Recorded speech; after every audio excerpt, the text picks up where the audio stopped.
வாழ்க வளமுடன்.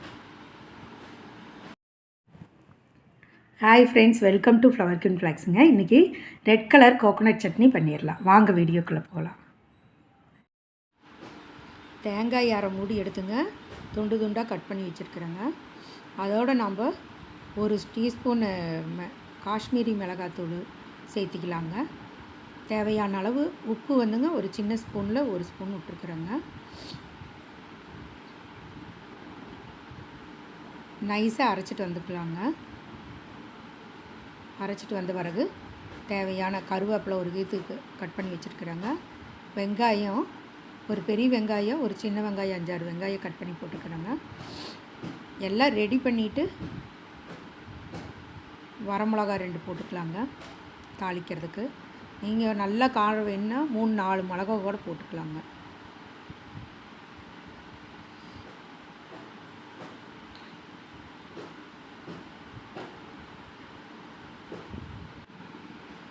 எல்லாம் 2 வரமிளகா எடுத்து வச்சுட்டேங்க. அரைச்சிட்டு வந்த சட்னி எல்லாம் ரெடி பண்ணிவிட்டு இதை தாளிச்சிடலாங்க. எண்ணெய் ஊற்றிங்க, கடுகு கடலைப்பருப்பு போட்டு வெங்காயம், கருவேப்பிலை, 2 வரமிளகா எல்லாமே போட்டு நல்லா கண்ணாடி பார்த்துக்கு வணங்கிருச்சுங்க. இப்போ நம்ம அரைச்சிட்டு வந்த தேங்காய், மிளகாத்தூள், உப்பு இதையும் அரைச்சி இதில் சேர்த்திக்கலாங்க. நல்லா கிளறி விட்டுக்குங்க. நல்லா கெட்டி பார்த்துக்கு வந்ததுன்னா இன்னும் 1/2 டம்ளர் தண்ணி ஊற்றிக்கலாங்க. பத்தலைன்னா உப்பு சாப்பிட்டு பாருங்கள். பத்தலைன்னா இன்னும் கொஞ்சம் உப்பு கூட நம்ம ஆட் பண்ணிக்கலாம். இதில் கேரளா ஸ்டைலில் ரெட் கோகோனட் சட்னி ரெடி ஆயிடுச்சுங்க.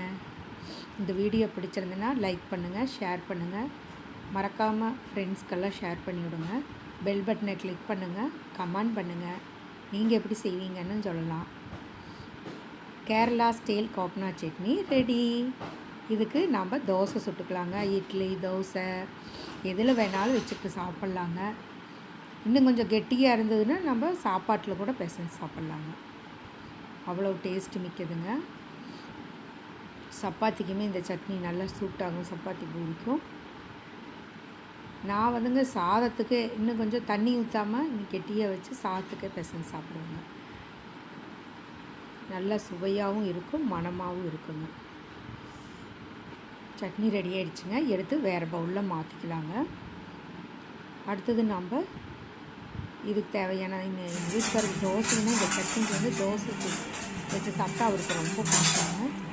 அடுப்புலேயே வச்சுருந்தோம்னா அடுப்பு ஆஃப் பண்ணிவிட்டு ஒரு 10 நிமிஷம் அடுப்புலேயே விட்டுடலாங்க.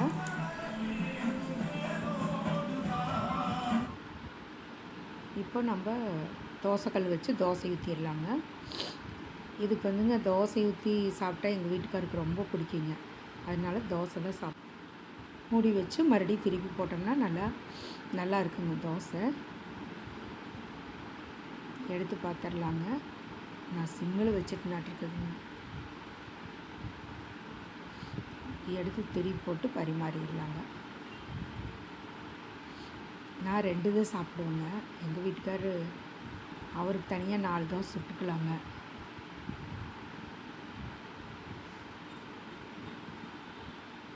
தோசை ரெடி ஆயிடுச்சுங்க. சட்னியும் ஊற்றிக்கலாங்க. தோசைக்கு வச்சு சாப்பிட்டு பாருங்கள், சூப்பராக இருக்கும். தேங்க்யூ ஃபார் வாட்சிங்.